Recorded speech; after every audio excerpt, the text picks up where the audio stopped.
To make a great first impression, know your audience. Do your research. If your meeting is planned in advance, you should think a lot about the individual or business that you are meeting with before you show up. This may imply that you Google the individuals you will be meeting with, that is, the company founders, co-founders, their history, their competition, their main products, and any other relevant information before you walk into the room. Hi, my name is Victoria Bossa, and welcome to Victoria Bossa's How To, where I give you the basic skills to excel as a PR professional. Please subscribe to my channel and click the bell icon to be notified when I upload a video. Today, I'm going to give you tips on how to make a great first impression.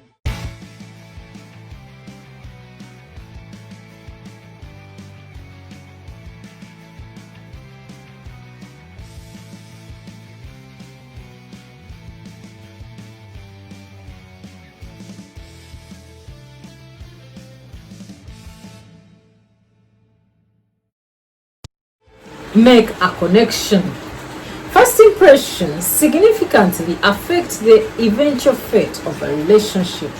In a first impression, the individual you are meeting is attempting to respond in due order regarding themselves too basic about you.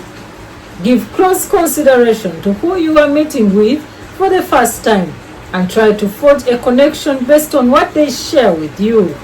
Regardless of whether the meeting is at school or in the neighborhood, forging a connection outside of the professional conversation can be a great way to strike up a rapport. That being stated, do not be excessively unpleasant.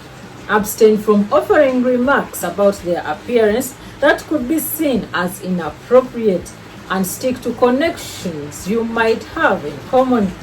Those are more genuine than praises in any case.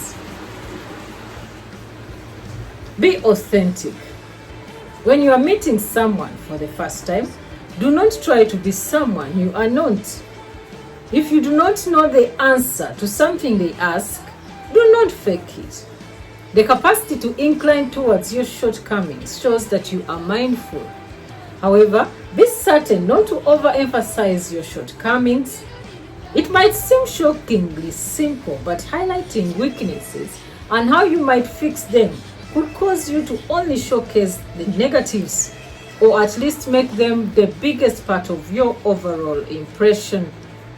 While you do not want to hide any weaknesses, you do want to be honest and move on to the good stuff, especially at the beginning of a business relationship. Put your phone away. Being on your phone equals rudeness in most professional settings. It indicates that you do not care about what is currently happening and you are not fully committed or engaged. It does not matter if you are good at multitasking, and being on your phone truly does not take away your ability to listen when someone is talking. It comes across as rude and instantly creates a negative first impression.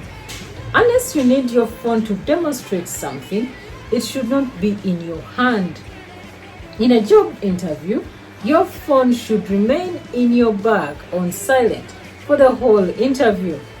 Putting it on silent will ensure that you are not tempted to check it when it vibrates.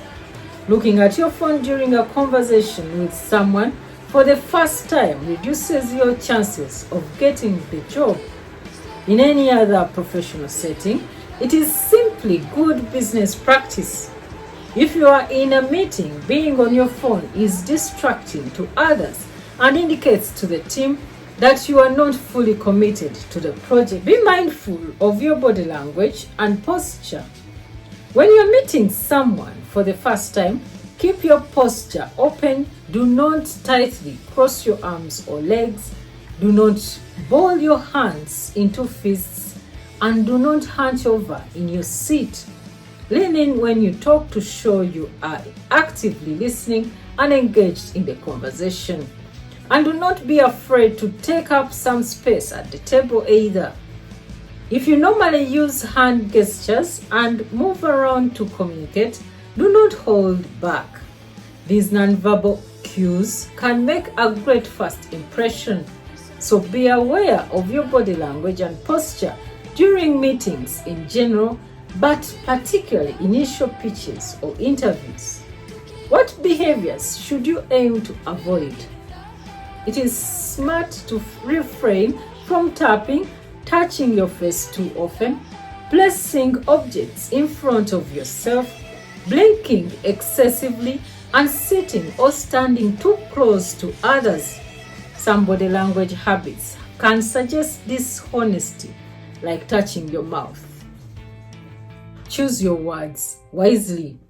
Words matter much more than you might think. Good and influential words and expressions will frequently open doors and make people feel comfortable in your presence, which can at last make them additionally ready to work with you. All things considered, positive language should not be messy. Rather, positive language can be utilized to inspire your audience by essentially being clear and straightforward. This point is particularly significant in case you are making a first impression in a job interview. You want potential employers to find you positive, flexible, and capable, so use language that reflects optimism instead of negativity. Have you got any tips, tricks, or strategies you would like to share with the channel? Get them in the comments below. And if you like what you've seen, please go ahead and subscribe. But until next time, I'll see you then. I'm Victoria Bossa.